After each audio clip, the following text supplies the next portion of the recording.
ఓం నమో వెంకటేశాయ.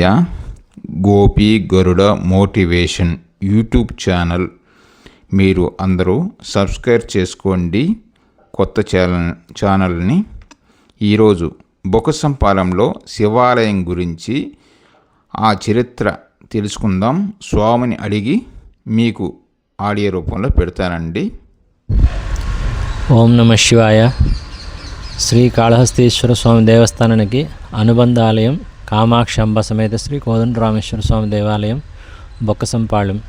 ఇది శ్రీకాళహస్తి నుంచి సుమారు 9 కిలోమీటర్ల లోపల వస్తుంది. తిరుపతి నుంచి 35 కిలోమీటర్లు 38 కిలోమీటర్ల లోపల వస్తుంది.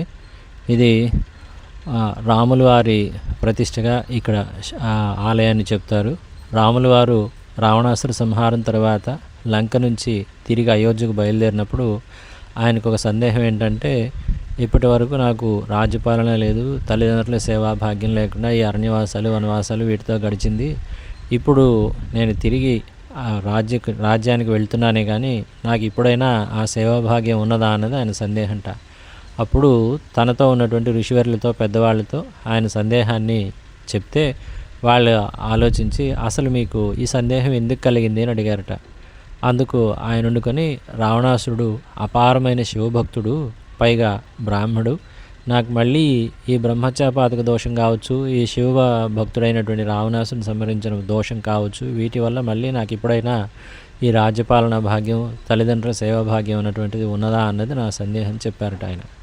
అందుకు వాళ్ళు ఆలోచించి, స్వామి మీరు గెలిచింది ధర్మయుద్ధంలో కానీ అధర్మయుద్ధం కాదు, ఆయన ఎవరైనప్పటికీ మీకు ఆ దోషం అన్నది ఆపాదించదు, అయినా మీకు సందేహం అన్నది ఏర్పడేది కాబట్టి ఇక మీ సందేహ నివృత్తి కోసం ఇక మీరు ఆరాధించగలిగిన దైవం అంటే సృష్టి స్థితి లయకారకుడు శివుడు ఒక్కడే కాబట్టి ఇక్కడి నుంచి మీరు తిరిగి అయోధ్య చేరే వరకు మార్గమధ్యంలో మీకు ఎక్కడ వీలైతే అక్కడ శివారాధన చేసుకుంటూ అయోధ్య చేరండి అని ఆయనకు చెప్తారట. అందులో భాగంగా లంక నుంచి తిరుగు మార్గంలో కాళహస్తిలో ప్రతిష్ఠ చేసిన తర్వాత ఇక్కడ కూడాను ఆయన ఈ స్వామివారిని ప్రతిష్ఠ చేసి పూజ చేసి వెళ్ళారని చెప్తారు. అందుకనే ఆ కోదండం పేరు, రాముల వారి పేరు, శివశబ్దం 3 వచ్చేలాగా ఇక్కడ స్వామివారికి కోదండరామ ఈశ్వరుడు అని పేరు. ఈ మా ఊర్లో కొంచెం పైకి ఈ శివాలయం నుంచి కొంచెం పైకి వెళ్తే కోనేరు ఒకటి ఉన్నది. ఆ కోనేరులో అప్పుడు వాళ్ళు స్నానాలు ఇవి చేసి వెళ్ళారని చెప్తారు. తర్వాత రాను రాను ఆ కోనేరు స్థితిగతులు ఇప్పుడు సరిగా లేవు, పట్టించుకునే వాళ్ళు కూడా లేరు. ఆ తర్వాత ఈ ఆనవాళ్ళన్నీ చూస్తే మన వాళ్ళు ప్రవచనాల్లో చెప్పినట్లు ఇది సోమసూత్రలింగము. స్వామివారు సోమసూత్రలింగంలో దీంట్లో ఉంటారు స్వామి ఇక్కడ.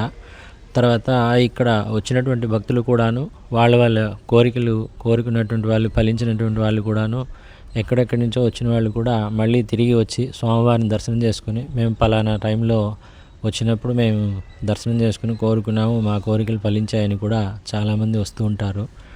ఇది విశేషం ఏంటంటే ఈ రాముల వారి ప్రతిష్టగా చెప్తారు సోమసూత్రలింగం ఇది. ఓం నమ శివాయ. స్వామి ఇక్కడ ఎన్ని కిలోమీటర్లు, ఏ ఊరు ఇది? కాళహస్తి నుంచి మొదటే చెప్పాను నేను. కాళహస్తి నుంచి 8-9 కిలోమీటర్లు వస్తుంది. తిరుపతి నుంచి 38 కిలోమీటర్లు వస్తుంది. ఈ ఊరి పేరు బొక్కిసంపాళెం. పక్కనే తొండంనాడు అనేది, తొండంనాడు అనేది అందరికీ నోటెడ్ ఏరియా. తొండంనాడు పక్కనే బొక్కిసంపాళెం. బొక్కిసం అంటే ధనాగారం అని అర్థం. రాముల వారి ప్రతిష్ట తర్వాత అంటే అది యుగమే వేరు. ఆ తర్వాత రాజుల కాలంలో అంటే చోళుల కాలంలో ఈ ఆలయ నిర్మాణాలన్నీ జరిగాయి. ఈ చోళుల కాలంలో ఈ ఆలయ నిర్మాణం జరిగినట్లు శాసనాలు అవి ఉన్నాయి. ఆయన కూడాను రాముల వారి భక్తుడిట. అందుకనే ఆయనకి ఇంకొక పేరు కోదండ రామరాజు అని కూడా పేరు. ఆ కోదండ రామరాజు ఆయనే ఈ పక్కన వెంకటాపురం అనే గ్రామం, దానికి కోదండ రామాపురం అని కూడా పేరు. అక్కడ ఈ దేవాలయానికి సంబంధించినటువంటి మాన్యాలు పని వాళ్ళకి అంతా కూడాను మాన్యాలన్నీ పెట్టి ఈ దేవాలయ ఉద్ధరణకు చేశారని చెప్తారు. శాసనాల్లో ఉన్నది అది. ఓం నమ శివాయ.